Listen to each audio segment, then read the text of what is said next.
લગતી વાતો બધી આપણે સમજી લીધેલી હતી. કોઈ પણ સવાલની અંદર તમારે આણ્વીય ચિતાર દોરવાનો હોય છે, એના ઉપરથી એની આણ્વીય ઇલેક્ટ્રોન રચના લખવાની હોય છે, આના ઉપરથી એની સ્થાયીતા સમજવાની હોય છે, એના ઉપરથી એનો બંધ ક્રમાંક લખવાનો હોય છે, અને છેલ્લે એને ચુંબકીય ગુણધર્મ તમારે લખવાનો હોય છે. આટલી વસ્તુ તમારે એક સવાલની અંદર કન્ટ્રીબ્યુટ કરવાની. હવે આના માટે જુદા જુદા કેટલા ટાઈપના અણુઓ આવી શકે. મેં તમને કીધેલું અગર કે 20 ઇલેક્ટ્રોનથી ઓછા હોય, ઓછા ઇલેક્ટ્રોન ધરાવતા અણુઓ આવી શકે છે, અને હંમેશા દ્વિપરમાણવીય અણુઓ આવી શકે છે. આટલા સવાલો આવશે. હવે આની અંદર કોનો કોનો સમાવેશ થાય એ બરાબર રીતે જોઈ લો. હાઇડ્રોજન, હિલિયમના અણુઓ એટલે કે H2, He2, lithium, beryllium, boron, carbon, nitrogen, oxygen, fluorine અને નિયોન.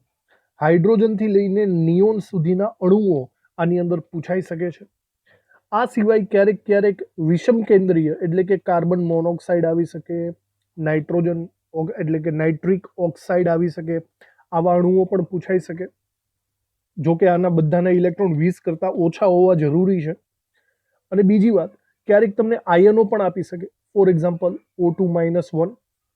O2-1 આપણે એને નોર્મલી પેરોક્સાઇડ તરીકે ઓળખી શકીએ છીએ.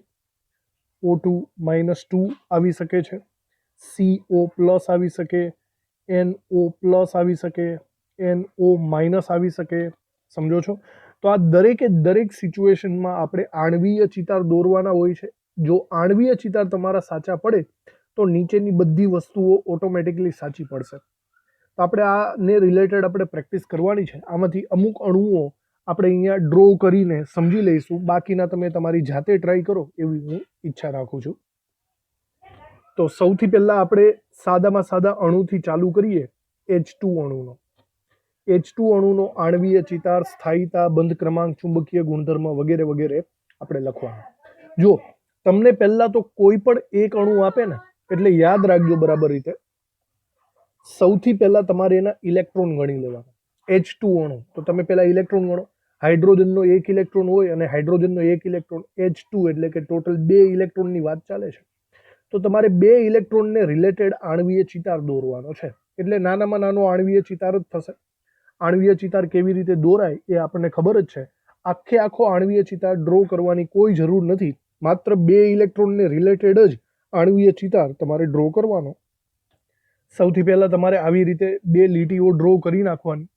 બંને સાઈડના ખૂણા ઉપર તમારે પરમાણુ ગોઠવવાના. એટલે કે આ બાજુ હું લખી શકું છું H પરમાણુ, આ સાઈડ લખીશ H પરમાણુ, અને વચ્ચેની સાઈડ અણુ લખવાનો છે એટલે લખીશું H2 અણુ.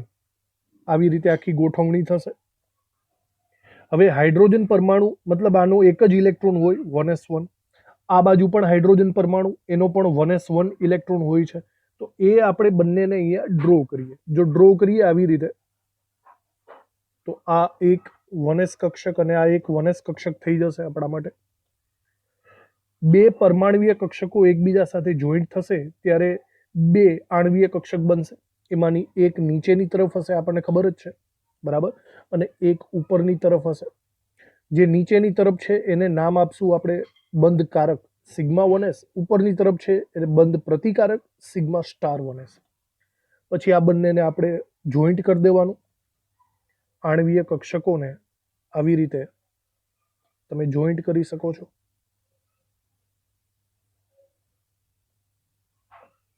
ઓકે, તો આ એક આણ્વીય ચિતાર થઈ ગયો. હવે આની અંદર ઇલેક્ટ્રોન ફિલઅપ કરવાના છે તમારે. તો જુઓ, હાઇડ્રોજન પરમાણુમાં એક જ ઇલેક્ટ્રોન હોય તો 1s1, તો તમે અહીંયા એક ઇલેક્ટ્રોન દર્શાવી શકો. આ બાજુ પણ હાઇડ્રોજન પરમાણુમાં એક જ ઇલેક્ટ્રોન હોય, અહીંયા પણ એક ઇલેક્ટ્રોન દર્શાવી શકો. ક્લિયર? તો ટોટલ આ બાજુનો એક અને આ બાજુનો એક, 1 + 1 2 ઇલેક્ટ્રોન થાય. આ 2 ઇલેક્ટ્રોનને તમે હાઇડ્રોજન અણુમાં ફિલઅપ કરો નીચેની સાઈડથી, કારણ કે ઉર્જા દર્શાવે છે. અને એક અગત્યની વાત કહેતા હું ભૂલી જાઉં છું, કોઈ પણ આણ્વીય ચિતારમાં તમારે આ સાઈડમાં લીટી કરીને ઉર્જા દર્શાવવું ફરજિયાત છે, કારણ કે આ ઉર્જા સ્તરનો આલેખ છે. ઉપર તરફ જતા ઉર્જા વધે છે. જો આટલું નહીં દર્શાવો તો તમારા માર્ક્સ કપાઈ શકે છે. ચલો, તો હવે એનો મતલબ અહીંયા આપણી પાસે 2 ઇલેક્ટ્રોન આવેલા છે, તો 2 ઇલેક્ટ્રોન ક્યાંથી ફિલઅપ થાય? નીચેની શક્તિ સ્તરથી ફિલઅપ થાય. આ જ કક્ષકમાં તમારા 2 ઇલેક્ટ્રોન ફિલઅપ થઈ જશે, ઉપર ઇલેક્ટ્રોન મૂકવાની કોઈ જરૂર રહેતી નથી. તો બસ આ થઈ ગયો એનો આણ્વીય ચિતાર. બરાબર, હાઇડ્રોજન H2 અણુનો આણ્વીય ચિતાર આટલો થાય. હવે આને રિલેટેડ આપણે આણ્વીય ઇલેક્ટ્રોન રચના લખીએ. આણ્વીય ઇલેક્ટ્રોન રચના, ભાઈ પરમાણુની ઇલેક્ટ્રોન રચના તમને ખબર હોય 1s2 2s2, એવી રીતે આણ્વીય ઇલેક્ટ્રોન રચના જુઓ, તમારે વચ્ચેના ભાગ ઉપર ફોકસ કરો. ઇલેક્ટ્રોન છે ક્યાં? ઇલેક્ટ્રોન માત્ર સિગ્મા 1s માં જ આવેલા છે, અને સિગ્મા 1s માં 2 ઇલેક્ટ્રોન છે, તો સિમ્પલી આની ઇલેક્ટ્રોન રચના થશે સિગ્મા 1s2. આને હાઇડ્રોજન અણુની આણ્વીય ઇલેક્ટ્રોન રચના કહી શકાય છે, સિગ્મા 1s2. ક્લિયર? તો આ એક વસ્તુ અહીંયા કમ્પ્લીટ થાય. બીજી વસ્તુ આપણે સ્થાયીતા વિશે સમજવાનું છે. તો તમને યાદ હશે લાસ્ટ લેક્ચરમાં આપણે આ બધી ડિસ્કસ કરી હતી. સ્થાયીતા સમજવા માટે તમારે અહીંયા NB અને NA કેટલા છે એ સમજવું પડશે. NB એટલે કે બંધકારક ઇલેક્ટ્રોનની સંખ્યા, અહીંયા જુઓ સિગ્મા બંધકારક છે, એમાં 2 ઇલેક્ટ્રોન આવેલા છે. અને NA એટલે કે બંધ પ્રતિકારકની અંદર કેટલા ઇલેક્ટ્રોન છે? તો કે 0 છે. તો આપણે અહીંયા 0 લખી શકીએ છીએ. NB અને NA ઉપરથી તમે સ્થાયીતા નક્કી કરી શકો છો. અહીંયા આપણે લખી શકીએ છીએ કે NB વધારે છે, મોટો છે, અને NA નાનો છે. માટે H2 અણુ કેવો કહેવાશે? યાદ કરો, NB વધારે હોય તો એમ કહી શકાય કે તે સ્થાયી છે. H2 અણુ સ્થાયી છે. આનો મતલબ એમ થયો કે વાતાવરણમાં તમને, પૃથ્વી ઉપર તમને કોઈ પણ સ્વરૂપે H2 અણુ દેખાશે. કુદરતમાં છે, સ્થાયી છે, એટલા માટે. અસ્થાયી હોય ને તો કુદરતમાં દેખાતો ન હોય. ચલો, તો આ સ્થાયીતાની વાત બસ આટલી જ વસ્તુ લખવાની. ત્યારબાદ બંધ ક્રમાંકની વાત કરીએ. જો બંધ ક્રમાંકનું એક સૂત્ર હતું 1/2 NB - NA. સૂત્ર યાદ રાખવાનું. હવે આની અંદર તમે ગણતરી કરી લો. NB પણ છે આપણી પાસે અને NA પણ છે. તો આપણે એવું લખી શકીએ 1/2 2 - 0. 2 - 0 એટલે કે 2, એટલે કે 2/2, એટલે કે બંધ ક્રમાંક આપણો આવશે 1. ઓકે, આવી રીતે. અને બંધ ક્રમાંક 1, આનો સિમ્પલ મિનિંગ એવો થશે કે હાઇડ્રોજન અને હાઇડ્રોજન આ 2 પરમાણુ છે, એમની વચ્ચે એક બંધ હશે, સિંગલ બંધ હશે. તમને યાદ હશે કે બંધ ક્રમાંક જો ધન સંખ્યા હોય તો તે સ્થાયીતા દર્શાવે છે. અહીંયા લખી શકાય. માટે સ્થાયીતા, H2 અણુ સ્થાયીતા દર્શાવે છે, સિંગલ બોન્ડ હોવાના લીધે. બસ આટલું જ છે. બંધ ક્રમાંકની વાત પણ પૂરી થઈ. એના પછી આપણે સ્થાયીતાની ચુંબકીય ગુણધર્મની વાત કરી શકીએ છીએ. ચુંબકીય ગુણધર્મ 2 ટાઈપના હોય છે, અનુચુંબકીય અને પ્રતિચુંબકીય. જો તમે આણ્વીય ચિતાર બરાબર ડ્રો કરેલો હશે તો જ તમને ખબર પડે. અહીંયા જોજો, હાઇડ્રોજન પરમાણુમાં સિંગલ ઇલેક્ટ્રોન છે, તો આ અનુચુંબકીય કહેવાય. હાઇડ્રોજન પરમાણુ અનુચુંબકીય કહેવાય. પણ આપણે પરમાણુની વાત નથી કરવાની, આપણે અણુની વાત કરવાની છે ને. તો H2 અણુની ઇલેક્ટ્રોન રચના કેવી? બરાબર જોજો, પરમાણુની ઇલેક્ટ્રોન રચનામાં પડતા નહીં. H2 અણુની ઇલેક્ટ્રોન રચના કેવી છે? તો કે સિગ્મા 1s2. અને અહીંયા બંને ઇલેક્ટ્રોન ડબલના જોડકામાં છે, યુગ્મિક છે, સ્પષ્ટ મને દેખાય જ છે. એક પણ ઇલેક્ટ્રોન સિંગલ નથી. તો આને હું પ્રતિ ચુંબકીય નામ આપી શકું છું. તમે અહીંયા એક વાક્ય આખું લખી શકો છો કે અહીં બધા ઇલેક્ટ્રોન યુગ્મિત સ્વરૂપે છે, યુગ્મિત સ્વરૂપે ગોઠવાયેલા છે. માટે H2 અણુ પ્રતિચુંબકીય છે, પ્રતિચુંબકીય છે એવું આપણે કહી શકીએ છીએ. તો બસ આ જ રીતના આટલી જ વસ્તુ તમારે કોઈ પણ અણુના આણ્વીય ચિતારમાં દર્શાવવાની રહેશે. પછી હાઇડ્રોજન હોય, કાર્બન હોય, નાઇટ્રોજન હોય કે કોઈ પણ હોય. બરાબર, તો આ હાઇડ્રોજનની આણ્વીય ઇલેક્ટ્રોન રચનાનો ચિતાર આપણે પૂર્ણ કર્યો. આવી પ્રેક્ટિસ હજી આપણે આગળ ચાલુ રાખીએ. ચલો, દાખલા તરીકે આપણે બીજો અણુ પ્રેક્ટિસ કરવા માટે લઈએ બેરિલિયમનો, Be2 અણુ. અને એની ઇલેક્ટ્રોન રચના આપણે ડ્રો કરવાની ટ્રાય કરીએ. બરાબર? તો કોઈ પણ આણ્વીય ઇલેક્ટ્રોન રચના ચિતાર ચાલુ કરતા પહેલા તમારે એના ટોટલ ઇલેક્ટ્રોન ગણી નાખવાના, જેથી આપણને અંદાજો રહીએ. તો અહીંયા બેરેલિયમ એટલે હાઇડ્રોજન, હિલિયમ, લિથિયમ, બેરેલિયમ, ચાર ઇલેક્ટ્રોન થાય. 4 ઇલેક્ટ્રોન એક બેરેલિયમના, 4 ઇલેક્ટ્રોન બીજા બેરેલિયમના, ટોટલ 8 ઇલેક્ટ્રોન થવાના છે. તો 8 ઇલેક્ટ્રોનને લગતી રચના આપણે ડ્રો કરવાની થશે. તો એના માટે ફરીથી તમારે 2 ઊભી લીટી કરી દેવાની છે. નીચેની સાઈડ તમારે બેરેલિયમ પરમાણુ, બંને સાઈડ બેરેલિયમ પરમાણુ લખી નાખવાના છે. અને વચ્ચેની સાઈડ તમારે Be2 અણુ લખવાનો રહેશે. ચલો, બેરેલિયમમાં 4 ઇલેક્ટ્રોન છે તો એની ઇલેક્ટ્રોન રચના શું થાય? 1s2 2s2 થશે. તો 1s અને 2s તમારે 2 પરમાણવીય કક્ષકો ડ્રો કરવાની રહેશે.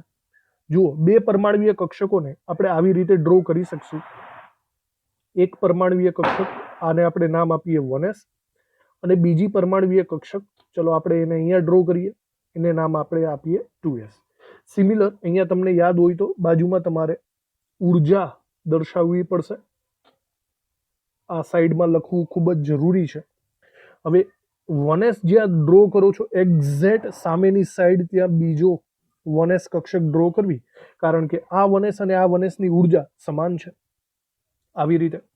અને આ 2s ની એક્ઝેક્ટ સામેની સાઈડ તમારે બીજી 2s કક્ષક રાખવાની. તો આ બેરેલિયમ પરમાણુ, આ બેરેલિયમ પરમાણુ, ક્લિયર? અને વચ્ચેની સાઈડ બેરેલિયમ અણુ. સૌથી પહેલા વિચારો, આ 2 પરમાણવીય કક્ષકો ભેગી થઈને 2 આણવીય કક્ષક બનશે. એક નીચેની સાઈડ બંધ કારક સિગ્મા 1s અને એક ઉપરની સાઈડ બંધ પ્રતિકારક સિગ્મા સ્ટાર 1s. ક્લિયર? હવે 2s અને 2s ભેગા થાય તો ફરીથી 2 આણવીય કક્ષકો રચાય. એક નીચેની સાઈડ આ થશે આપણો સિગ્મા 2s અને એક ઉપરની સાઈડ એ થશે આપણે સિગ્મા સ્ટાર 2s. ક્લિયર? આ બધાને જો તમે જોઈન્ટ કરો તો બરાબર રીતે આવી રીતે આપણે ડ્રો કરી શકીએ છીએ, જોઈન્ટ કરીને. ઓકે, આવી રીતે.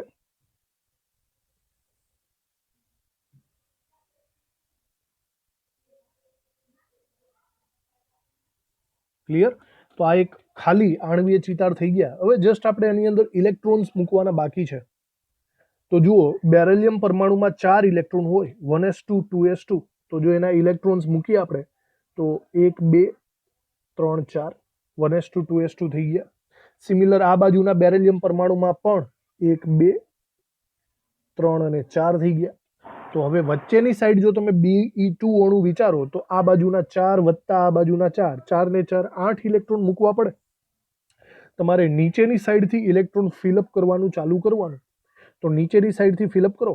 1 2 3 4 5 6 7 8, ટોટલ 8 ઇલેક્ટ્રોન થયા. હવે Be2 ની ઇલેક્ટ્રોન રચના તમને પૂછે, અણવીય ઇલેક્ટ્રોન રચના, તો તમે બોલી શકો છો sigma 1s2, sigma star 1s2, sigma 2s2, sigma star 2s2. તો આણવીય ચિતાર ડ્રો કરેલો હશે તો બાકીની બધી મેટર તમને સાચી પડશે. તો બસ આ છે આણવીય ચિતાર. હવે બાકીની વસ્તુઓ આપણે ક્રમશઃ લખતા જઈએ. સૌથી પહેલા આણવીય ઇલેક્ટ્રોન રચના. આણવીય ઇલેક્ટ્રોન રચનામાં હમણાં કીધું એમ જોઈને sigma 1s2, sigma star 1s2, sigma 2s2, sigma star 2s2 આટલી થશે. ક્લિયર? અમુક વખત છે ને આ પ્રથમ કક્ષા જે સંપૂર્ણ ભરાઈ ગઈ છે ને એના બદલામાં કે લખવામાં આવે છે. કે આવી ટેક્સ્ટ બુકમાં છે. તો પ્રથમ કક્ષાને બદલે તમે અહીંયા કે લખી શકો છો.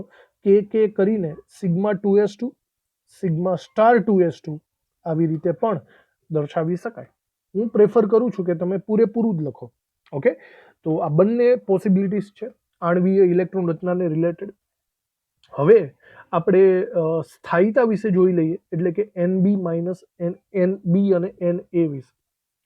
તો અહીંયા આપણે લખી શકાય કે અહીં NB કેટલા છે આપણે ગણી લઈએ અને NA કેટલા છે એ પણ આપણે ગણી લઈએ.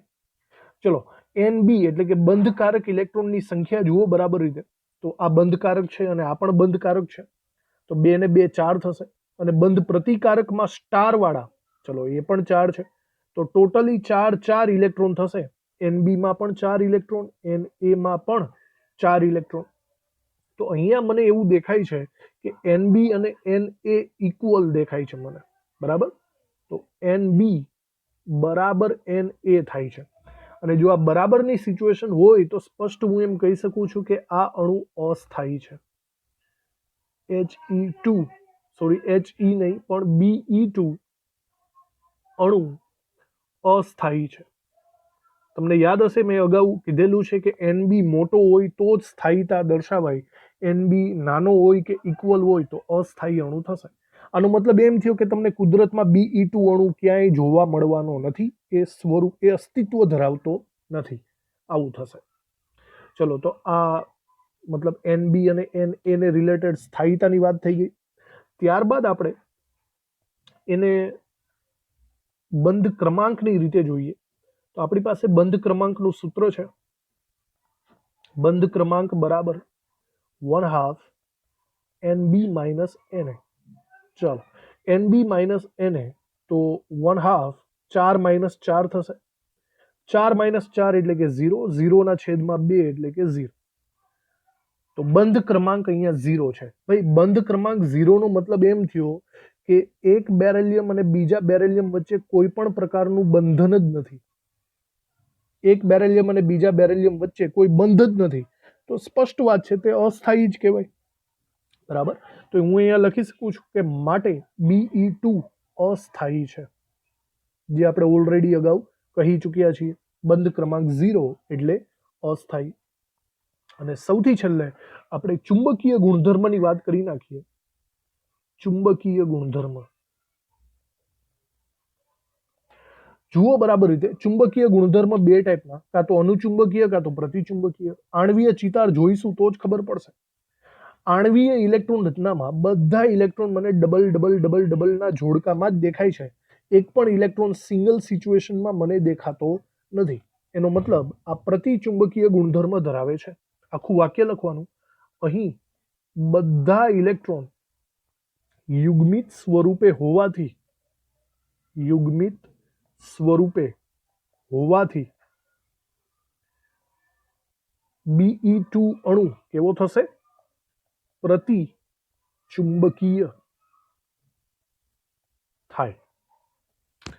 તો સિમિલર એકદમ આપણે જોઈ લીધું આ બીજું અણુ. તમારે બસ આ જ સ્ટ્રેટેજીને ફોલો કરવાની છે અને આ આલેખ દોરવાની પ્રેક્ટિસ કરવાની છે. મેઇન વસ્તુ છે, જો આલેખ જ ખોટા પડશે તો બધી વસ્તુ ખોટી પડશે. તો આ Be2 નો આણ્વીય ચિતાર પણ થઈ ગયો. દરેકે દરેક આણ્વીય ચિતાર આ જ ટાઈપમાં દોરવાના થશે, બરાબર. તો તમને ખબર પડી ગઈ હશે કે જો આ આણ્વીય ચિતાર જસ્ટ તમારો સાચો હશે તો જ તમે નીચેની બધી વસ્તુઓને સાચી પાડી શકો છો. તો મેઇન પ્રેક્ટિસ તો તમારે એ જ કરવાની છે, આણ્વીય ચિતાર ડ્રો કરતા શીખવાનું છે. આ તમારી જાતે જ શીખવું પડશે. હું તમને અહીંયા દરેકે દરેક આણ્વીય ચિતાર શીખવાડી દઉં છું અને ફટાફટ કેવી રીતે ડ્રો કરી શકાય એ પણ આપણે શીખી લઈએ. તો બરાબર રીતે જોજો. તમારે કોઈ પણ આણ્વીય ચિતાર ડ્રો કરવા માટે સૌથી પહેલા ઇલેક્ટ્રોન ગણી લેવાના અને એને રિલેટેડ તમારે આવી બે લીટીઓ પાડી દેવાની. જેટલી જરૂર હોય એટલી જ કક્ષકો ડ્રો કરવાની. આપણે અત્યારે અહીંયા 20 ઇલેક્ટ્રોનને વારાફરતી ડ્રો કરવાની ટ્રાય કરવાની છે. યાદ રાખજો, આખા પેજમાં તમારે ડ્રો કરવાનું. આખા પેજમાં તમારે નીચેથી નહીં કરતા ગોઠવણી, તમારે ઉપરથી ગોઠવણી કરવાની ટ્રાય કરવાની, ઉપરથી.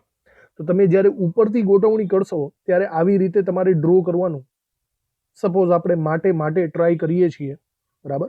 માટે ટ્રાય કરીને વચ્ચેની સાઈડ તમારે ખાલી જગ્યા મૂકી દેવાની એક લીટી સ્વરૂપે, બરાબર. આ લીટી એટલા માટે કારણ કે અહીંયા સામેની સાઈડ તમારે એક સરખી ઉર્જાવાળા 2p કક્ષકો ગોઠવવાની થશે. અને ઉર્જા ઉપરથી યાદ આવ્યું કે આપણે અહીંયા ઉર્જા લખવી જ પડશે. ક્લિયર?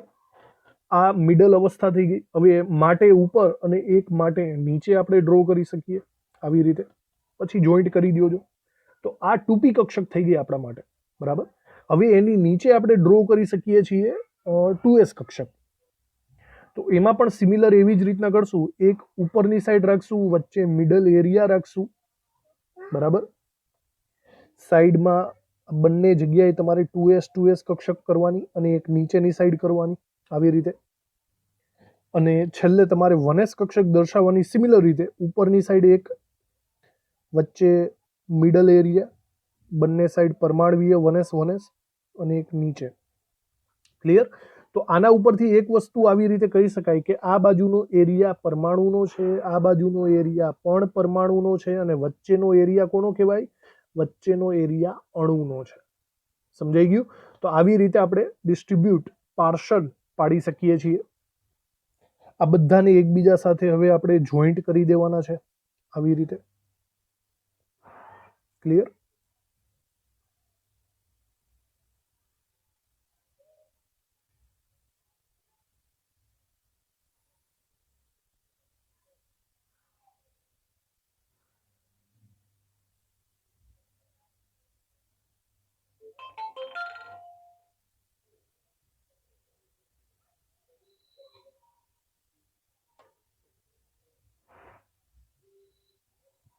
આવી રીતે ગોઠવણી થઈ ગઈ બધાની. નામકરણ અગત્યનું છે, નામ આપવું પડશે. સૌથી પહેલા આપણે આ બાજુના પરમાણવીય કક્ષકોની વાત કરીએ તો પરમાણવીય કક્ષકોમાં અહીંથી નામ આપો 1s 2s અને અહીંયા આપણે આપી શકીએ 2p. સિમિલર આ બાજુનો એરિયા પણ પરમાણુનો છે, તો 1s 2s અને 2p થઈ ગયું. વચ્ચેનો એરિયા અણુનો છે અને આની જ ઇલેક્ટ્રોન રચના બરાબર રીતે તમારે લખવી પડશે. તો નીચેની સાઈડ આપણે લખી શકીએ સિગ્મા 1s, ઉપરની સાઈડ લખી શકીએ સિગ્મા સ્ટાર 1s. પછી 2s માં નીચેની સાઈડ સિગ્મા 2s, ઉપરની સાઈડ સિગ્મા સ્ટાર 2s. થઈ ગયું? અહીંયા મેઇન ધ્યાન રાખજો, આપણી પાસે 3 કક્ષકો છે, px py અને pz. આમાંથી જે બે સરખી કક્ષકો આવે ને, બે સરખી ઉર્જાવાળી કક્ષકો, એ હંમેશા px અને py હોય. અને px અને py સાથે હંમેશા પાઈ જોડાયેલો હોય. તો આપણે એમ લખી શકીએ pi to px, pi to py. જે એકલો છે એ સિગ્મા ટુ pz છે. આ બરાબર યાદ રાખવું તમારે. અને ઉપરની સાઈડ વાળા બધા બંધ પ્રતિકારક છે, એટલે કે સ્ટાર વાળા છે. એમાં પણ જોઈ લો, બે સમાન ઉર્જા વાળા એટલે કે px py. તો હું અહીંયા લખી શકું છું pi star two px, pi star two py થઈ શકે. અને જે એકલો છે એ છે સિગ્મા, પણ આપણે લખશું સિગ્મા સ્ટાર ટુ pz. આવી રીતે આ બધાના નામકરણ થઈ ચૂક્યા. હવે આપણે આની અંદર થોડી ઘણી પ્રેક્ટિસ કરી લઈએ. બે અણુઓ આપણે ઓલરેડી ભણી ચૂક્યા છીએ, હાઇડ્રોજનનો અણુ અને બેરેલિયમનો અણુ. ચલો એ સિવાયની બીજી પ્રેક્ટિસ હવે આની અંદર જ કરી નાખવાની છે.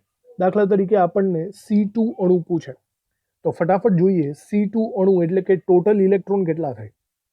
કાર્બનના 6 ઇલેક્ટ્રોન હોય એટલે કે C2 6 વત્તા 6 એટલે કે ટોટલ 12 ઇલેક્ટ્રોન આપણે જોવાના છે. તમને યાદ હશે કે 14 ઇલેક્ટ્રોન કરતાં ઓછું હોય તો તમારે માટેની નિશાનીને ફોલો કરવાની રહેશે. યાદ આવે છે ને? તો 14 ઇલેક્ટ્રોનથી ઓછા હોવાથી તમારે અહીંયા માટેની નિશાનીને ફોલો કરવી. આવી રીતે થશે. તો આપણે ઓલરેડી માટેની જ નિશાની રાખેલી છે. ચલો, તો સૌથી પહેલા આપણે આણ્વીય ચિતાર રીતે ડ્રો કરી નાખવાનો. આ બાજુ લખવાનું કાર્બન પરમાણુ, આ બાજુ લખવાનું કાર્બન પરમાણુ, વચ્ચે લખવાનું C2 અણુ. તો કાર્બનના 6 પરમાણુના ઇલેક્ટ્રોન ગોઠવી લેવાના, 1 2 3 4 5 અને 6. 6 ઇલેક્ટ્રોન આ બાજુ ગોઠવાઈ ગયા. 6 ઇલેક્ટ્રોન આ બાજુ ગોઠવી નાખો બીજા પરમાણુના, 1 2 3 4 5 અને 6. તો હવે વચ્ચેની સાઈડ તમારે 12 ઇલેક્ટ્રોન ગોઠવવાના થશે. 6 ને 6 12. તો એ પણ નીચેની સાઈડથી ગોઠવવા માંડો આણ્વીય ઇલેક્ટ્રોન રચનામાં. 1 2 3 4 5 6 7 8. હવે જોજો, આ બંનેની ઉર્જા સરખી છે, તો બંનેમાં સિમિલર એક જશે. 9મો ઇલેક્ટ્રોન અહીંયા, 10મો ઇલેક્ટ્રોન અહીંયા, પછી 11મો ઇલેક્ટ્રોન અહીંયા અને 12મો ઇલેક્ટ્રોન અહીંયા. આવી રીતે આખી ઇલેક્ટ્રોન રચના પૂરી થઈ. બરાબર. હવે તમે આની ઇલેક્ટ્રોન રચના લખી શકો છો. NB કેટલા છે, NA કેટલા છે, સ્થાયીતા કેટલી છે, બંધ ક્રમાંક કેટલો છે, બધી વસ્તુ તમે જોઈ શકો છો. ચુંબકીય ગુણધર્મ જુઓ, બધા ડબલના જોડકામાં જ છે, એટલે કે પ્રતિચુંબકીય છે. બધી વસ્તુ ફોલો કરી શકો જો તમે આ ગ્રાફ સાચો લખેલો દોરેલો હોય તો. સમજાઈ ગયું? તો C2 અણુને આપણે આવી રીતે ડ્રો કરી શકીએ છીએ. આ C2 અણુ તમારે જાતે પ્રેક્ટિસ કરીને લખી નાખવાનો છે. ચલો હવે આવી રીતે એક બીજા અણુની આપણે ટ્રાય કરીએ અને આ અણુ તરીકે આપણે રાખીએ કાર્બન મોનોક્સાઇડ. ઓકે, કદાચ આવા અણુઓ પણ તમને પૂછાઈ જાય આણ્વીય ચિતારમાં. તો જુઓ, કાર્બન મોનોક્સાઇડમાં સૌથી પહેલા આપણે સ્ટ્રેટેજી પ્રમાણે તમારે ઇલેક્ટ્રોન ગણી નાખવાના, જેથી ખબર પડે કે માટે છે કે માટે કારણ કે છે. ઓકે, તો જુઓ, કાર્બનના ઇલેક્ટ્રોન થાય 6, ઓક્સિજનના ઇલેક્ટ્રોન થાય 8. 6 ને 8 કરો તો કેટલા ઇલેક્ટ્રોન્સ થયા? 14 ઇલેક્ટ્રોન. હવે 14 ઇલેક્ટ્રોન હોવાથી આપણી સ્ટ્રેટેજી તો એવી જ થશે કે માટે જ આપણે ફોલો કરવાનું. ઓકે, માટેની સિચ્યુએશન અત્યારે ડ્રો કરેલી જ છે. તો ચલો એ સિચ્યુએશન પ્રમાણે આગળ જઈએ. અહીંયા સાઈડ લખવાનું તમારે કાર્બન પરમાણુ, આ સાઈડ લખવાનું ઓક્સિજન પરમાણુ અને આ સાઈડ લખવાનું અહીંયા વચ્ચેની સાઈડ CO અણુ. સમજાણું? આવી રીતે તમે લખી શકો છો. પછી તમારે આ રીતના આખો આલેખ ડ્રો કરી નાખવાનો છે. ચલો ઇલેક્ટ્રોન્સની વાત કરીએ. આ બાજુ કાર્બનના તમારે 6 ઇલેક્ટ્રોન્સ ડ્રો કરવા પડે, પણ એક વસ્તુ કહેતા હું ભૂલી જાઉં છું, ભાઈ આ સમથિંગ ડિફરન્ટ અણુ છે. અહીંયા શું ડિફરન્ટ થશે ખબર છે? અહીંયા છે ને આ બાજુ કાર્બન પરમાણુ અને સામેની સાઈડ અન્ય પરમાણુ છે. તો કાર્બન અને ઓક્સિજનના પરમાણુય કક્ષકોની ઉર્જા સરખી નહીં હોય. અગાઉ શું હતું, આ બાજુ પણ આપણે હમણાં એક્ઝામ્પલ લીધું એમ આ બાજુ પણ કાર્બન પરમાણુ હતો, આ બાજુ પણ કાર્બન પરમાણુ હતો. એના કારણે એની જે આ ઉર્જાનો સ્તર છે ને, 2p કક્ષકની ઉર્જા, એ બંને ઇક્વલમાં હતા. પણ હવે સિચ્યુએશન અલગ પડે છે થોડીક. સિચ્યુએશન અલગ એવી છે કે અહીંયા હવે કાર્બનની જગ્યાએ ઓક્સિજન છે, તો આ બંનેની ઉર્જા હવે સરખી નહીં હોય. પ્રયોગો દ્વારા એવું જાણવા મળે છે કે કાર્બન કરતાં ઓક્સિજનની ઉર્જા, પરમાણુય કક્ષકોની ઉર્જા ઓછી હોય છે. તો એને સ્પેશિયલી દર્શાવવા માટે તમારે શું કરવું પડે ખબર? આ જે 2p કક્ષકનું લેવલ અહીંયા છે ને, ઉર્જાનું સ્તર, એના કરતાં ઓક્સિજનની 2p કક્ષકો છે ને, એને તમારે થોડીક એવી નીચેની તરફ ડ્રો કરવી પડે. થોડીક એવી નીચેની તરફ એટલે કે આવી રીતે. સમજો છો? એકદમ લેવલમાં નથી લાવવાની, તમારે થોડીક એવી નીચેની સાઈડ ડ્રો કરવી પડશે. તો ઓક્સિજનની દરેકે દરેક કક્ષકો છે એને થોડુંક એવું નીચેના લેવલ ઉપર ગોઠવવું પડશે. પણ જોજો, આ લેવલ કરતાં તો ઊંચું જ રાખજો. બંધ કારકના લેવલ કરતાં તો તમારે ઊંચું જ રાખવાનું છે. આટલી વસ્તુમાં બરાબર તકેદારી રાખવી. કાર્બન કરતાં ઓક્સિજનની ઉર્જા ઓછી છે. ચલો હવે ગોઠવણી કરી શકો. આ બાજુ કાર્બનના ઇલેક્ટ્રોન્સ આપણે 6 ગોઠવી લઈએ. 1 2 3 4 5 અને 6 ગોઠવાઈ ગયા. આ બાજુ ઓક્સિજનના ઇલેક્ટ્રોન્સ છે એટલે કે 8 ઇલેક્ટ્રોન ગોઠવી દઈએ. 1 2 3 4 5 6 7 અને 8. આવી રીતે 8 ઇલેક્ટ્રોન ગોઠવાઈ ગયા. હવે 6 ને 8 ટોટલ 14 ઇલેક્ટ્રોન્સ વચ્ચેની તરફ તમારે ગોઠવવાના છે. તો ગોઠવવા માંડો. 1 2 3 4 5 6 7 8 9 અને 10 આવી રીતે ગોઠવાશે. 11 12 13 અને 14. સમજાઈ ગયું? આવી રીતે આખી ગોઠવણી થઈ ગઈ. તમને યાદ હશે મેં કીધેલું કે આ એક લેવલ છે, એનર્જી બેરિયર છે. આ એનર્જી બેરિયરની ઉપર તરફ જો એકાદો ઇલેક્ટ્રોન જશે ને, તો નીચેની તરફ માટેમાંથી કારણ કેની સિચ્યુએશન આવી જશે. યાદ આવ્યું ને? તો આ બરાબર વસ્તુને ધ્યાનમાં લ્યો. આવી રીતે આખો આણ્વીય ચિતાર થશે CO અણુનો. આના ઉપરથી તમે ઇલેક્ટ્રોન રચના બોલી શકો છો. Sigma 1s2, sigma star 1s2, sigma 2s2, sigma star 2s2, આવી રીતે બધાની. આની મદદથી તમે NB કેટલા, NA કેટલા એ ગોઠવી શકો છો. બંધ ક્રમાંક ગોઠવી શકો છો. સ્થાયીતા કરી શકો છો. ચુંબકીય ગુણધર્મ, બધી વસ્તુઓ તમે અહીંયા ટેકલ કરી શકો છો, જો તમે આણ્વીય ચિતાર પરફેક્ટ દોરી શકતા હોય તો. તો આવી રીતના કાર્બન મોનોક્સાઇડનો આણ્વીય ચિતાર થશે. આ એનર્જીને થોડીક નીચે રાખવાની, એ ભૂલતા નહીં. ઓકે, તો ચલો આ સિચ્યુએશન થઈ ગઈ કાર્બન મોનોક્સાઇડની. યાદ રાખજો, 14 કરતાં ઓછા ઇલેક્ટ્રોનની. હવે એકાદા 14 કરતાં વધારે ઇલેક્ટ્રોનની સિચ્યુએશન પણ આપણે જોઈ લેવાની છે. તો આવો જ એક અણુ આપણે લઈ લઈએ નાઇટ્રિક ઓક્સાઇડનો. બરાબર જોજો, નાઇટ્રિક ઓક્સાઇડના અણુની આપણે ચર્ચા કરીએ, એના આણ્વીય ચિતારની. તો ચલો પહેલા સૌથી પહેલા તો ઇલેક્ટ્રોન જ ગણવાના છે આપણે. ઇલેક્ટ્રોન ગણો. નાઇટ્રોજનના 7 થાય વત્તા ઓક્સિજનના 8 થાય. તો ટોટલ અહીંયા 15 ઇલેક્ટ્રોન થઈ ગયા છે અને 14 ઇલેક્ટ્રોનનો બેરિયર તોડી નાખ્યો છે. મતલબ જો એક ઇલેક્ટ્રોન આ બેરિયરથી ઉપર જાય તો નીચેની સાઈડ તમારે માટેની જગ્યાએ માટે કારણ કે કરવું પડશે. આ એરિયા આખે આખો ઊંધો થઈ જશે એવું આપણે કહેલું છે. તો આપણે આ એરિયાને આપણે અપોઝિટ લઈ લઈએ. બરાબર જુઓ, આ માટેમાંથી આપણે કારણ કે કરવું પડશે. તો આપણે આ માટેમાંથી કારણ કેની સિચ્યુએશન કરી નાખી અને આપણે રિવર્સ આવી રીતે ગોઠવી નાખવાના છે. ઓકે, 15 ઇલેક્ટ્રોનની સિચ્યુએશન આવી થશે. અને બીજી વાત એ છે કે ફરીથી આ બંને પરમાણુ જુદા જુદા છે. એક બાજુ નાઇટ્રોજન છે, એક બાજુ ઓક્સિજન છે. બરાબર, તો ફરીથી કહું છું કે નાઇટ્રોજનની કમ્પેરમાં ઓક્સિજનની ઉર્જા ઓછી હોય છે. પ્રાયોગિક રીતે છે એટલે આપણે આને સ્વીકારવું જ પડશે, કોઈ સ્પેશિયલ થિયરી નથી. તો ફરીથી અહીંયા ઓક્સિજનનું લેવલ તમારે થોડુંક એવું ડાઉન રાખવું પડશે આવી રીતે. બરાબર, ઓક્સિજનનું લેવલ નીચેની તરફ તમારે દર્શાવવું પડે એના પરમાણુઓને આવી રીતે થોડુંક એવું નીચેની તરફ. ક્લિયર? તો ચલો આ બાજુ આપણે નાઇટ્રોજન પરમાણુ લખવાનો છે. નાઇટ્રોજન પરમાણુના 7 ઇલેક્ટ્રોન હોય છે. તો 7 ઇલેક્ટ્રોનને દર્શાવીએ આપણે 1 2 3 4 5 6 અને 7 ઇલેક્ટ્રોન. આ બાજુ ઓક્સિજન પરમાણુ, તો એના 8 ઇલેક્ટ્રોનને દર્શાવીએ 1 2 3 4 5 6 7 અને 8 આવી રીતે.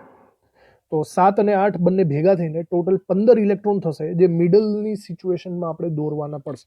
તો મિડલમાં 15 ઇલેક્ટ્રોન આપણે ડ્રો કરીએ 1 2 3 4 5 6 7 8 9 10 11 12 13 14 અને 15મો ઇલેક્ટ્રોન આ બેમાંથી કોઈ પણ એક જગ્યાએ તમે ડ્રો કરી શકો છો. જો તમને સ્પષ્ટ દેખાય છે કે એક ઇલેક્ટ્રોન જો ઉપરના બેરિયરમાં ગયો તો નીચેની સિચ્યુએશન અહીંયા બદલાઈ ગઈ. ક્લિયર? તો બસ આ આણ્વીય ચિતાળ છે નાઇટ્રિક ઓક્સાઇડનો, NO નો. આની મદદથી તમે ઇલેક્ટ્રોન રચના લખી શકો છો. આણ્વીય ઇલેક્ટ્રોન રચના sigma 1s2 sigma star 1s2 sigma 2s2 sigma star 2s2 એવી રીતે. NB અને Na કરો, સ્થાયીતા કરો, બંધ ક્રમાંક કરો, ચુંબકીય ગુણધર્મ જોજો. આ વખતે અનુચુંબકીય થશે કારણ કે અહીંયા સિંગલ ઇલેક્ટ્રોન મને દેખાય છે, અનુચુંબકીય. તો આ બધી વસ્તુઓ હવે તમને આવડવી જોઈએ. ક્લિયર? તો દરેકે દરેક આવી જ રીતે તમારે ટેકલ કરવાના છે. કોઈ પણ અણુ હોય, એ પછી F2 નો અણુ હોય, બરાબર, Ne2 નો અણુ હોય, C2 નો અણુ હોય, B2 નો અણુ હોય, કાર્બન મોનોક્સાઇડનો અણુ હોય. આ દરેકે દરેક અણુના જસ્ટ તમે આણ્વીય ચિતાળ ડ્રો કરી નાખશો તો દરેકે દરેક વસ્તુ તમને આવડી જવાની છે ઇઝીલી. તો આ વસ્તુને આપણે અહીંયા જ પૂરી કરીએ છીએ.